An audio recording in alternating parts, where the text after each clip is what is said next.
स्वागत है आप सभी लोगों का सोलो लेवलिंग के एक नए एपिसोड के अंदर। जैसा कि हम लोगों ने लास्ट वाले एपिसोड में देख लिया था कि जिन्वो के फादर और रूलर्स के मैसेंजर के बीच में कुछ बातचीत होती है और फिर जिन्वो के फादर उसको अपनी सारी यादें गायब करने के लिए कहते हैं और वहीं पे हमारा लास्ट वाला एपिसोड खत्म हो गया था। तो इस एपिसोड की शुरुआत में वो जैसे ही उस कैफे से बाहर जाता है, उस कैफे में एक लाइट चमकती है और फिर जिन्वो के फादर के अंदर से जितनी भी उनके पास मेमोरीज होती है ओल्ड वाली कि जिन्वो असल में एक शैडो मोनार्च है, वो सारी की सारी इरेज हो जाती है। इसके बाद दूसरी तरफ हम लोग काफी सारे लोग को दिखाया जाता है जो कि एक्चुअल में पार्टी कर रहे थे। तो असल में ये इन लोगों की एक फ्रेशमैन वेलकम पार्टी थी जो कि अक्सर फ्रेशर्स को दी जाती है। और तभी वहीं साइड में हम लोग यूजिन को देखते हैं जो कि बहुत ही ज्यादा परेशान था। उसके बाकी सभी जो दोस्त थे वो तो पार्टी को एंजॉय कर रहे थे, लेकिन उसका तो कुछ और ही मूड था, उसका तो दिमाग खराब हो रखा था। वो अपने मन में सोचते हुए कहता है, अरे यार मैं इतना ज्यादा घबरा रहा हूँ कि मेरे को तो भूख ही नहीं लग रही है और ये मेरा पहली बार है जब मैं एक फ्रेश वेलकम पार्टी को अटेंड कर रहा हूँ। तो एक्चुअल में वो इसकी एक फ्रेशर वेलकम पार्टी थी, लेकिन उसको उस रेस्टोरेंट का जो माहौल होता है वो तो काफी ज्यादा अजीब लगता है। अपने मन में सोचते हुए कहता है कि मैं काफी अच्छी फैमिली में पला बड़ा हूँ, लेकिन यहाँ के खाने देखकर, आसपास के नजारों को देखकर ऐसा क्यों लग रहा है कि मैं इस चीजों को पहले भी देख चुका हूँ। मुझे नहीं पता ऐसा क्यों हो रहा है, लेकिन मुझे अंदर से ऐसा लग रहा है कि इन सब चीजों को मैं पहले से भी जानता हूँ। और तभी उसके बगल में उसका सीनियर आता है जिसपे वो योजिन से कहता है, अरे रिलैक्स योजिन, तुम इतना ज्यादा चिंता मत करो, तुम बहुत ज्यादा नर्वस हो गए हो, चिल मारो यार, चिल मारो। जिसपे वो कहता है कि नहीं नहीं सर, ऐसी बात नहीं है सर, वो और एकदम नॉर्मल रहो, तुम बहुत ही ज्यादा फॉर्मल बन रहे हो, अभी हमारे पुराने दिन नहीं है, एकदम चिल हो जाओ। और वो योजिन से कहता है कि योजिन ध्यान से सुनो, तुम मेरे आसपास रिलैक्स हो सकते हो, लेकिन एक चीज का याद रखना, एकदम सावधान रहना। यहाँ आसपास एक सीनियर है तो उस सीनियर से थोड़ा सा संभल के रहना। हमारे डिपार्टमेंट में एक सीनियर है और वो थोड़ा सा ज्यादा ही खतरनाक है, मतलब काफी ज्यादा डरावना है, तो तुम थोड़ा सा उसे संभल के रहना। अब ये चीज सुनकर यूजिन तो और भी ज्यादा घबरा जाता है। वो पहले से ही घबराया हुआ होता है, लेकिन अब इस बात को सुनकर वो और भी ज्यादा घबरा जाता है। ऐसा नहीं है कि वो अपने जूनियर्स को डराना धमकाना पसंद करते हैं, लेकिन वो अकेले ही अगर तुम्हारे सामने खड़े हो जाएंगे, उनकी प्रेजेंस ही इतनी ज्यादा डरावनी है कि अब वो क्या कर सकते हैं। वो सिर्फ तुम्हारे सामने खड़े होंगे और उनकी प्रेजेंस से ही तुम्हारे अंदर घबराहट शुरू हो जाएगी, तुम डरने लग जाओगे। योजी अपने मन में सोचते हुए कहता है कि कुछ भी हो, लेकिन मेरे फादर से ज्यादा बेकार तो कोई भी नहीं होगा। उनकी प्रेजेंस में तो मेरा हालत बहुत ही ज्यादा खराब हो जाती है, उनके जितना तो नहीं ही होगा वो। और तभी उसका सीनियर यूजिन से कहता है कि अरे अरे, तुमको याद है कि रिसेंटली एक जो ट्रैक स्टार थी वो बहुत ज्यादा फेमस हो गई थी, क्या नाम था उसका, चायो यंग। जिसपे यूजिन बोलता है, अच्छा अच्छा अच्छा, हाँ हाँ याद है याद है, आप चाइन की बात कर रहे हैं। जिसपे उसका सीनियर कहता है, हाँ हाँ हाँ बिल्कुल बिल्कुल, चाइन, सही कहा तुमने। वैसे ये सब छोड़ो, तुमने उसके बारे में सुना है ना, वो असल में उसी बंदे की गर्लफ्रेंड है जिसकी मैं बात कर रहा था। और तभी तभी अपने सामने देखता है तो वही इंसान जिसकी वो इतनी देर से तारीफ कर रहा था वो सामने से एंटर लेता है। बाकी सभी जो लोग होते हैं वो शांत होकर उस बंदे को ग्रीटिंग दे रहे होते हैं। तो एक्चुअल में ये कोई और नहीं, ये जिन्वू था। जिसपे वो बंदा कहता है कि शैतान का नाम लिया और देखो वो आ गया। आसपास बाकी सभी जो लोग थे वो जिन्वू का वेलकम करते हुए उसको ग्रीट कर रहे होते हैं, welcome sir, welcome sir, welcome sir, welcome sir. लेकिन ये बंदा तो अपने मन में कुछ और ही सोच रहा था। वो कहता है कि चाहे कुछ भी हो जाए ये हमारी टेबल पे नहीं आना चाहिए, कुछ भी हो जाए ये यहाँ पर नहीं आना चाहिए। और जिन्वू उन्हीं के पास आ रहा होता है। वो यूजिन से कहता है कि मुझे लगता है कि हम लोग को यहाँ से चलना चाहिए बाकी लोगों से बात करने के लिए, तो मैं चलता हूँ। लेकिन तभी तभी वहां पर जिन्वू आता है और जिन्वू को अपने सामने देखकर दोनों की बत्ती गुल हो जाती है। दोनों काफी ज्यादा डर जाते हैं, उनके चेहरे देखने लायक थे। यूजिन भी जिन्वू को देखकर बहुत ज्यादा डर गया होता है। वो अपने मन में सोचते हुए कहता है कि ये सीनियर मेरे पास ही क्यों आया है। वैसे अगर देखा जाए तो यहाँ पर काफी सारी और भी खाली सीट है, लेकिन लेकिन मेरे सामने ही आकर यहाँ क्यों बैठना चाहता है ये। यूजिन के साथ जो उसका दूसरा सीनियर था वो कहता है कि मुझे लगता है कि आप लोग बात करिए, मैं चलता हूँ, मैं चलता हूँ। और वो वहां से खिसकने की कोशिश करता है और जिन्वू भी उसको रोकता नहीं है, क्योंकि जिन्वू तो सिर्फ यहाँ पर यूजिन से बात करने के लिए आया था। और जिन्वू भी उस बंदे को वहां से जाने देता है। जिसके बाद जिन्वू यूजिन से बोलता है और फिर उसको एक गिलास में कुछ पानी देते हुए कहता है कि ये लो, इसे पी लो। हालांकि शायद ये पानी नहीं कुछ और था और शायद इसीलिए यूजिन इसको पीने से काफी ज्यादा घबरा रहा था। यूजिन अपने मन में सोचते हुए कहता है कि इसने गिलास के अंदर पानी डाला और उसमें सोरजो मिला दिया। क्या ये मेरी फर्स्ट ड्रिंक है? अरे नहीं यार। और वो क्या ही करता, वो भी उसको पी जाता है। वो अपने मन में सोचते हुए कहता है कि इसको देखकर तो मेरी मेरी काफी ज्यादा फट रही है, बहुत ज्यादा डर लग रहा है यार। अब मैं इसको ना पीऊं तो भी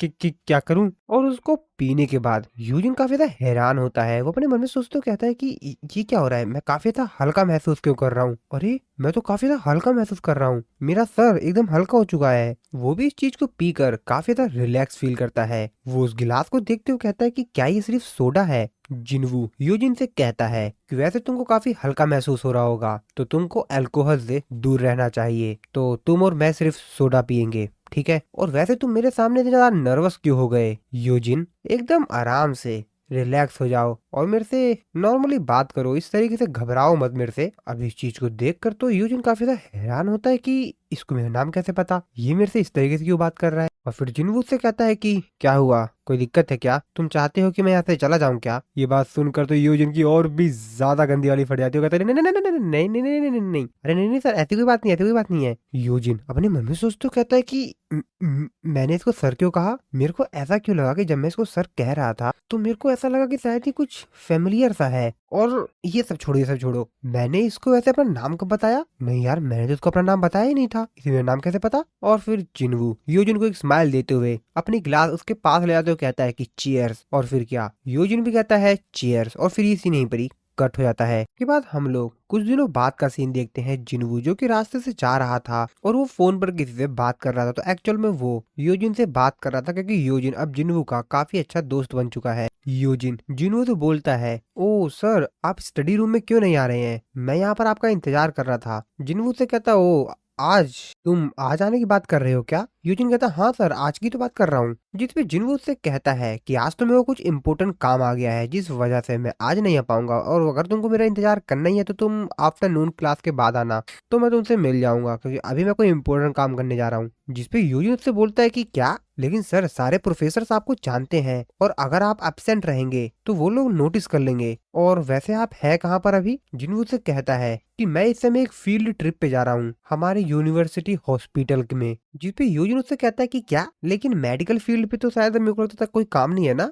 वैसे आप क्या हॉस्पिटल जा रहे हैं? जिसपे जिनवू उससे कहता है कि अरे नहीं नहीं, मेरे को एक काम है। और जब जिनवू यूजिन से फोन पे बात कर रहा था कि तभी उसके सामने से कोई जाता है, तो एक्चुअल में ये कोई और नहीं जूही थी। तो जब जिनवू एक ई रैंक का हंटर था तो जो उसके साथ उसकी एक दोस्त जाया करती थी, तो ये एक्चुअल में वही है जूही। वो अपने मन में सोचते हुए कहती है कि वैसे मैं इस चीज को लेकर काफी ज्यादा खुश हूँ कि मैं सियोल की यूनिवर्सिटी में एक्सेप्ट कर ली गई हूँ, तो अब मेरा एडमिशन वहाँ पर फाइनली हो चुका है। लेकिन पढ़ाई तो मेरे को कहीं भी करनी है, ये सब कुछ बहुत ज्यादा कठिन होने वाला है, मेरे को काफी कुछ सीखना पड़ेगा। और तभी उसके सामने से जिनवू जाता है और जिनवू जैसे उसके बगल से गुजरता है तो वो थोड़ी सी हैरान होती है। वो अपने मन में सोचते हुए कहती है कि क्या मैं इसको जानती हूँ? क्योंकि जब जिनवू उसके सामने से गया था तो उसको ऐसा लग रहा था कि शायद मैं इसको पहले से जानती हूँ। और वो जिनवू को रोकते हुए कहती है कि एक्सक्यूज मी, वैसे क्या हम लोग पहले कभी मिल चुके हैं क्या? जिनवू उसको रिप्लाई देते हुए कहता है कि नहीं। और फिर जिनवू वहां से जाने लगता है और जूही जिनवू से आगे कुछ पूछ पाती था, जो अपने मन में सोचते कहती है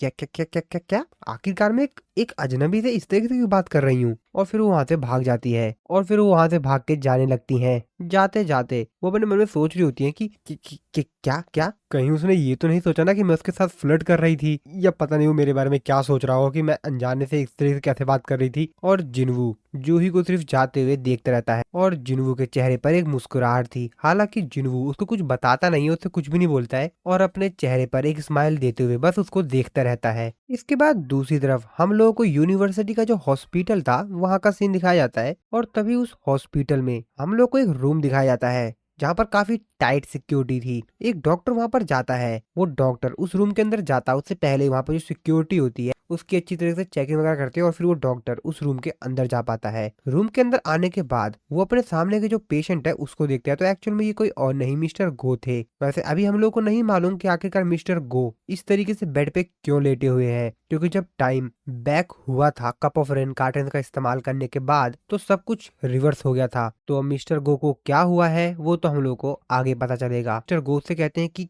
क्या तुम मेरी थोड़ी सी हेल्प करोगे, और वो भागकर मिस्टर गो के पास जाता है और वो मिस्टर गो को बेड पर बैठा देता है, जिसमें मिस्टर गो उसकी मदद करने के लिए उससे थैंक्स बोलते हैं। वो डॉक्टर अपने साइड में किसी चीज को देखता है, वो उस चीज को देखकर बहुत ही ज्यादा हैरान था। वो मिस्टर गो से बोलता है कि सर वैसे ये क्या है। मिस्टर गो उसको बताते हैं कि ये यहाँ पर अभी अभी एक यंग मैन रखे गया है। वैसे ये काफी ज्यादा अजीब चीज है, क्योंकि मेरे बॉडीगार्ड इस समय गेट के बाहर हैं और फिर भी यहाँ पर कोई आता है और इस बोतल को यहाँ पर रख के चला जाता है और उसको कोई देख भी नहीं पाता है, कोई उसको नोटिस तक नहीं कर पाता है। आखिरकार ऐसा कैसे हो सकता है। और जब मैंने अपनी बॉडीगार्ड से कहा तो उन लोगों ने मेरे को कुछ ये बात बताई, और उन लोगों ने ये जो एक्सप्लेनेशन दी है ना, इस चीज के ऊपर विश्वास कर पाना बहुत ही ज्यादा कठिन है, नामुमकिन सा है। ऐसे आखिरकार हो कैसे सकता है, दो बॉडीगार्ड इस रूम के बाहर खड़े हैं और कोई यहाँ पर आता है, ये गिलास रख के जाता है और उन्हें पता तक नहीं चलता है। जिसके बाद मिस्टर गो उस डॉक्टर को बताते हैं कि आखिरकार जो यहाँ पर बोतल रखकर गया है उसने मेरे से क्या कहा था। वो बताते हैं कि उसने मेरे से कहा कि मैं उसके साथ मॉन्स्टर से लड़ा, हालांकि जिस समय मैं मॉन्स्टर से लड़ा वो समय अब एग्जिस्ट नहीं करता है, और वो मेरे को ये बोतल देकर चला गया। उसने कहा कि ये बोतल मैंने जो उसकी मदद की थी उसने थैंक्स के तौर पर मेरे को ये बोतल दी है। और ये सब कहने के बाद वो एकदम से डिसअपेयर हो गया, मानो वो कभी यहाँ पर था ही नहीं। उसने मेरे से कहा था कि अगर मैं इस बोतल के अंदर जो लिक्विड है जो कि एक दवाई की तरह काम करेगा, अगर मैं इसको पी जाता हूँ तो मेरे को जो बीमारी है वो पूरी तरीके से ठीक हो जाएगी। हाँ हाँ, उसने मेरे से ऐसा ही कहा था। जिसपे वो डॉक्टर मिस्टर गो से कहता है कि सर सर सर वैसे आप इस चीज के ऊपर विश्वास तो नहीं कर रहे हैं ना, क्या आप विश्वास कर रहे हैं इस चीज पर। नहीं नहीं सर। मिस्टर को डॉक्टर से कहते हैं कि डॉक्टर मैं इस लड़ाई से लड़ने की बहुत समय से कोशिश कर रहा हूँ और मैं इससे लड़ भी पा रहा हूँ, लेकिन और वो उस बोतल को उठा लेते हैं। वो डॉक्टर से कहते हैं कि डॉक्टर इससे कोई भी फर्क नहीं पड़ता कि वो लड़का झूठ बोल रहा था या सच। वैसे डॉक्टर मैं तुमसे एक चीज पूछना चाहूंगा, अगर मैं इस चीज को नहीं पीता हूँ तो आखिरकार मैं कितने लंबे समय तक जिंदा रह पाऊंगा, कितना समय है मेरे पास। जिसपे डॉक्टर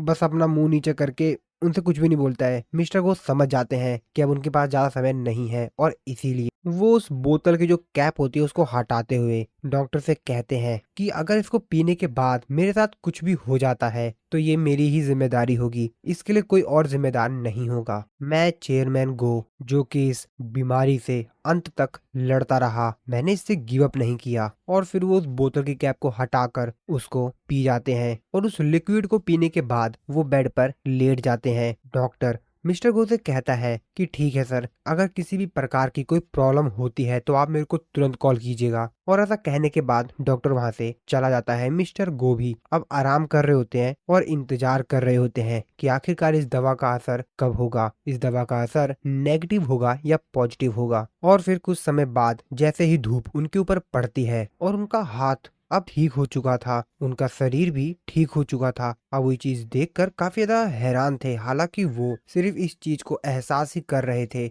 और फिर तुरंत वो अपनी आंख खोलते हैं, क्योंकि उनको लग रहा था शायद वो कोई सपना देख रहे थे, लेकिन जब वो आंख खोल के देखते हैं तो चारों तरफ का नजारा देखकर उनको समझ आ जाता है कि ये कोई सपना नहीं है, यानी कि वो सच में ठीक हो चुके हैं। उनके ऊपर जो धूप पड़ रही होती है उसको महसूस करते हुए वो कहते हैं कि ये धूप काफी ज्यादा गर्म है, ऐसा लगता है कि विंटर अभी बहुत दूर है। और उनके ऊपर जो धूप पड़ रही होती है वो उसको अच्छी तरीके से फील कर रहे होते हैं, क्योंकि ऐसा उनके साथ बहुत लंबे समय बाद हुआ है कि वो नेचर से मिलने वाली जो धूप है उसको फील कर पा रहे हैं, उसको एंजॉय कर पा रहे हैं। इसके बाद दूसरी तरफ हम लोग को कुछ अलग ही दिखाया जाता है। एक्चुअल में हम लोगों को ड्रैगन किंग को दिखाया जाता है, जो कि अपनी तारीफ करते हुए कहता है कि मेरा नाम है एंटेरिस, मैं पहला और सबसे ज्यादा ताकतवर मुनार्च हूँ जिसने की डार्कनेस के अंदर से जन्म लिया है, और मैं सभी ड्रैगन का किंग हूँ, और मैं सिंबल हूँ डर का और डिस्ट्रक्शन का। बिल्कुल सही। और जो लोग मेरे को जानते हैं वो मेरे को बुलाते हैं द ड्रैगन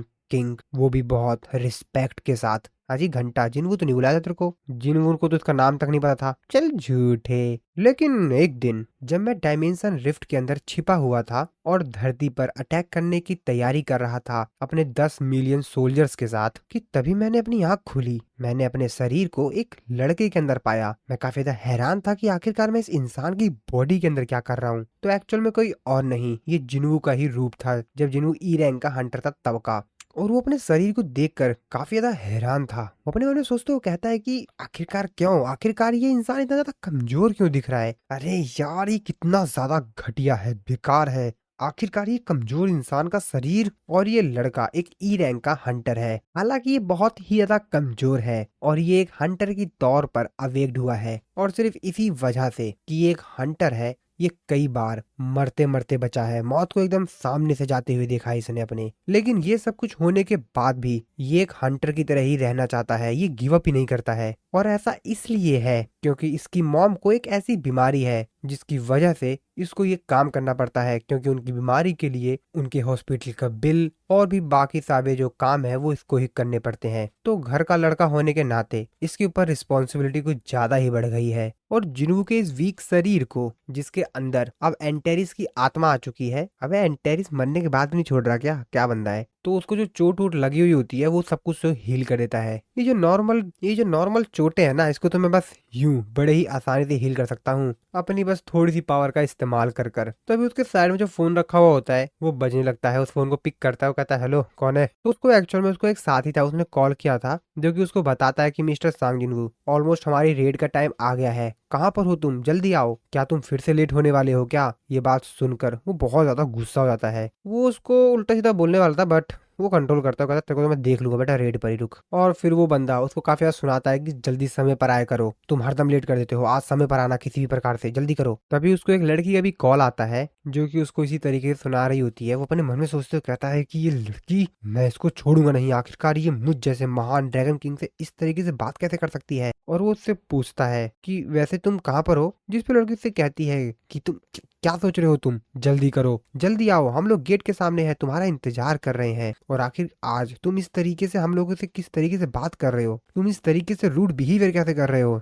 मिस्टर सांग, क्या हुआ। और फिर ड्रैगन किंग अपनी पावर का इस्तेमाल करके उसकी लोकेशन पता लगा लेता है कि आखिरकार उसकी आवाज कहाँ से आ रही थी। जिसपे लड़की से कहती है कि क्या हुआ, मेरी बात सुन नहीं रही हो क्या। जिसपे वो कहता है कि मैंने तुमको ढूंढ लिया। लड़की कहती है क्या ढूंढ लिया, इसका क्या मतलब है। और फिर वो कॉल काट देता है। और फिर ड्रैगन किंग यानी कि जिन्वू जहाँ पर रेड होनी थी वहां पर पहुंच जाता है। तो ये सेम सिचुएशन उसी प्रकार की थी जब वो फर्स्ट टाइम डबल डंजन के अंदर गया था, लेकिन इस बार जिन्वू के जो शरीर है उसके अंदर ड्रैगन किंग की आत्मा है, जो कि जिन्वू से बिल्कुल ही अलग है। तो उसके जो साथी होते हैं वो तो बस चाय वो पी रहे होते हैं, एंजॉय कर रहे होते हैं। और तभी वो जिन्वू देखते हैं। वो जिन्वू से कहते हैं ओ जिन्वू, वेलकम वेलकम। तभी वहां पर जो हंटर किम होता है वो जिन्वू से कहता है ओहो जिन्वू जिन्वू, वैसे क्या तुमने अभी तक कुछ खाया। जिन्वू अपने मन में सोचते हुए उसको देखते हुए कहता है कि अब ये कौन है। और फिर वो कॉफी वाले के पास जाता है, उससे बोलता है कि मुझे भी कॉफी देगा कि नहीं बे। और तभी उसके हाथ में जो कॉफी बची हुई होती है वो किसी दूसरे कस्टमर को देते हुए जिन्वू से कहता है कि mister जिन्वू, I am sorry but ये लास्ट कॉफी थी और अब ये खत्म हो गई है। और जिन्वू गुस्से से उसके हाथ से कॉफी छीनते हुए कहता है कि ला दे बे, मैं पीऊंगा इसको, इसमें क्या दिक्कत है। और कॉफी लेकर पीने लग जाता है। इस चीज को देख कर तो दुकानदार बहुत ज्यादा हैरान होता है कि इसे क्या हो गया। और थोड़ी सी कॉफी पीने के बाद ही एंटेरिस का मूड खराब होता है इस कॉफी को पीकर। वो उस कॉफी के गिलास को अपने हाथ से दबा कर कहता है कि क्या बकवास है ये। और कहता है एक ताकतवर ने एक कमजोर से छीन लिया और एक मोनार्च इसी तरीके से जीता है अपनी जिंदगी। बाकी सभी लोग बात करने लग जाते हैं कि तुम्हें नहीं लगता कि ये जिन्वू कुछ ज्यादा अजीब है आज, इसे क्या हो गया, थोड़ा सा ज्यादा अजीब नहीं लग रहा है ये। हाँ यार लग तो रहा है। और इसकी आंखें देखो, इसकी आंखें देखकर काफी ज्यादा डरावना लग रहा है। शायद ये थोड़ा सा चिल महसूस करना चाह रहा है, छोड़ो ना। और तभी वहां पर जूही आती है। वो जिन्वू से बोलती है कि जिन्वू तुम फिर से घायल हो गए, ये तुम्हारे फेस पर क्या हुआ, ये बैंडेजेस वगैरह क्यों लगाए हैं। ड्रैगन किंग जूही को देख रहा होता है, अपने मन में सोचते हुए कहता है कि ये सारे के सारे इंसान कितना ज्यादा बोलते हैं। जूही जिन्वू से कहती है यानी कि ड्रैगन किंग से कि क्या हुआ, क्या हुआ तुम्हारे साथ? और तभी जो उनका लीडर होता है आज की रेड का, वो उन सभी लोगों से कहता है कि सभी लोग ध्यान से सुनो, आ जाओ फटाफट, चलो चलो हम लोग चलते हैं अब। तो एक्चुअल में यहाँ पे जो उनका लीडर था वो मिस्टर सॉन्ग ही था, क्योंकि कहानी तो वही चल रही है ना। तो वो बाकी सभी लोगों को बताते हैं कि आज हमारा जैकपॉट लगने वाला है, सिस्टम हिला देंगे पूरा पूरा। अपने लीडर से जैकपॉट और सिस्टम हिला देने की बात सुनकर सभी लोग काफी ज्यादा खुश हो जाते हैं और अपना दांत दिखाने लगते हैं, और सभी दर्शकों को, सारे व्यूअर्स को बता रहे होते हैं कि देखो हमारे टूथपेस्ट में आप लोग कंप्लीट कर देना इस लाइन को। अबे वेट, ये कौन है? Oh my god guys, solo leveling में सैतामा। सैतामा यहाँ पर क्या कर रहा है? भाई सैतामा इस रेड पर गया तो सिस्टम हैंग हो जाएगा। वैसे ये इस रेड पर जा क्यों रहा है? इसको अपना वन पंच मैन की सीरीज वो कंप्लीट नहीं करनी है क्या? भाई जा यार, जल्दी फटाफट लेकर आ नया सीरीज। और फिर सभी लोग बहुत ज्यादा खुश हो जाते हैं, कहते हैं हाँ सर सिस्टम हिला देंगे। और एंटेरिस बेचारा क्या ही बोलता, वो मासूमों की तरह सोच रहा होता है कैसे इंसान है। और फिर ये सभी के सभी लोग डंजन के अंदर एंटर कर जाते हैं।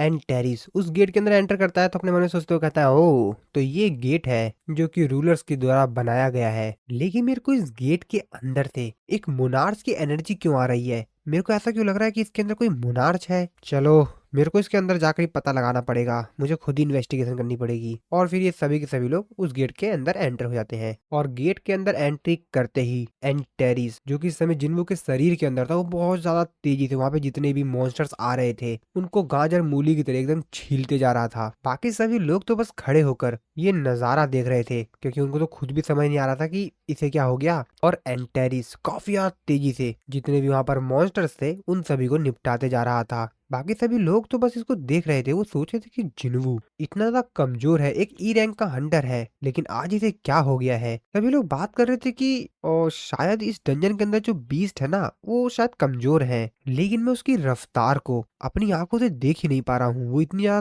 तेजी से मॉन्स्टर्स को मार रहा है, क्या मैं कोई सपना देख रहा हूँ? आखिरकार ये सब है क्या? और फिर जिन्वू वो सारे मॉन्स्टर्स को गाजर मूली की तरह काटने पीटने के बाद उन लोगों से कहता है, अबे तुम लोग किस चीज का इंतजार कर रहे हो? हम लोग को इस तरफ चलना है, चलो चलो। जिससे मिस्टर सॉन्ग कहते हैं कि वेट वेट, हम लोग इस चीज को वोट करके डिसाइड करेंगे। लेकिन जिन्वू उनके पास काफी तेजी से आता है, उनको एक थप्पड़ मारता है, जिस वजह से बेचारे मिस्टर सॉन्ग जमीन पे जाके गिरते हैं। बाकी सभी लोग तो क्या ही बोलते हैं यार, चुप हो जाते हैं एकदम। और एंटेरिस उनकी अच्छी पिटाई करने के बाद बाकी सभी लोगों से कहता है कि बाकी सभी लोग, कोई और है क्या जो वोट चाहता है, जल्दी बताओ। अब बाकी सभी लोग क्या ही बोलते, उनकी तो बहुत गंदी वाली फट चुकी थी, क्योंकि जब उनका लीडर ही एक थप्पड़ खाने के बाद शरीर से कांपता हुआ जमीन पे जाकर गिर गया था, तो बाकी सभी लोग बेचारे क्या ही करते, अपने लीडर को देखकर शांत होते हैं। और फिर इसी सीन के साथ हमारा ये वाला जो एपिसोड है वो खत्म हो जाता है। वैसे दोस्तों, इस बार जो जिन्वू के साथ हुआ था और बाकी सभी लोगों के साथ हुआ था, ऐसा कुछ भी नहीं होने वाला है, क्योंकि इस बार एंटेरिस की आत्मा जिन्वू के अंदर प्रवेश कर गई है, जिस कारण से जिन्वू पूरा सिस्टम हैंग करने वाला है। तो वो लोग देखेंगे हम लोग नेक्स्ट एपिसोड में। तो इस वीडियो में इतना ही, मिलता हूं मैं आप लोगों को नेक्स्ट एपिसोड में।